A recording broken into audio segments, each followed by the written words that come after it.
Bonjour! Alors, aujourd'hui, avec le jeu du cartable, vous allez jouer à la marchande. Ça veut dire que vous allez faire, oula, attention, un peu comme ça, vous allez faire comme un petit magasin. Et puis, en fait, ici, ce qu'on utilisait pour savoir combien mettre dans le cartable, on va l'utiliser comme si c'était le prix de ce qu'on veut acheter. Donc, par exemple, ici, le pot de colle, il coûte 2, comme ça. Je ne sais pas si vous voyez bien. Et donc, on va imaginer que vous allez au magasin et puis que, par exemple, vous voulez 3 pots de colle. Alors, il va falloir trouver si on a assez d'argent. Donc, regardez, je prends mes petites pièces. Et alors, on m'a dit que pour avoir un pot de colle, j'ai besoin de 2 pièces. Ça coûte 2 ici.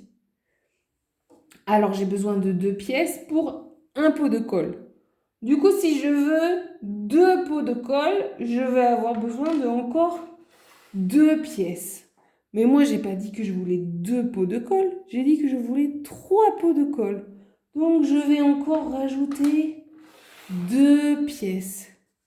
Et alors, j'ai un pot de colle, 2 pots de colle, 3 pots de colle. Donc, si je veux acheter à Madame la Marchande 3 pots de colle, je vais lui donner 6 pièces. Comme ça, voilà Madame la Marchande, 6 pièces.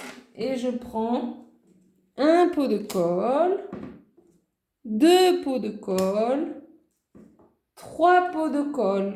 Alors maintenant, je voudrais un crayon jaune. Et si je regarde le prix du crayon jaune, il coûte 5. Alors je vais regarder, est-ce qu'il me reste assez de pièces?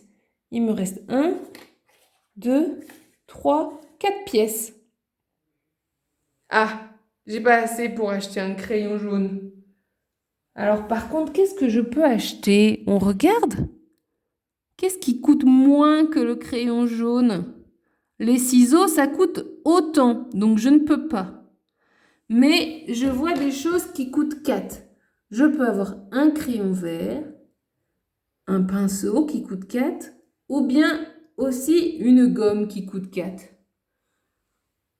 Et si je veux des bâtons de colle? Combien je peux en avoir avec mes 4 pièces? Eh oui, je peux avoir 2 parce qu'il coûte que 2 pièces. Donc si je fais 2 pièces et encore 2 pièces, ça fait 4. C'est ce qui me reste.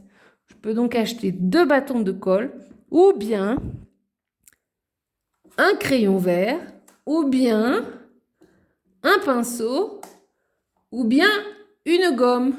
Et voilà, c'est tout. Alors, pour les papas et les mamans, comme c'est le début de l'année et qu'on commence juste à faire ce genre de jeu, on va essayer, à l'inverse de dans mon exemple là, on va essayer de commencer avec des petits prix. Des 1, 2, 3, pour que l'addition soit relativement facile comme opération. Et puis, si votre enfant est vraiment à l'aise, on peut ensuite changer les prix.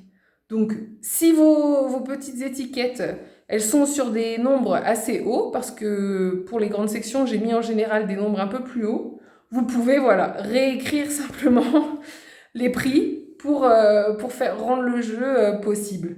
Voilà. Si c'est trop difficile, évidemment, on s'en tient à la première étape du jeu, où c'est simplement de faire la quantité demandée.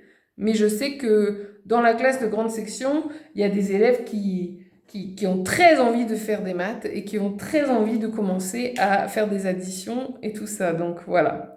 Alors, amusez-vous bien et puis à plus tard.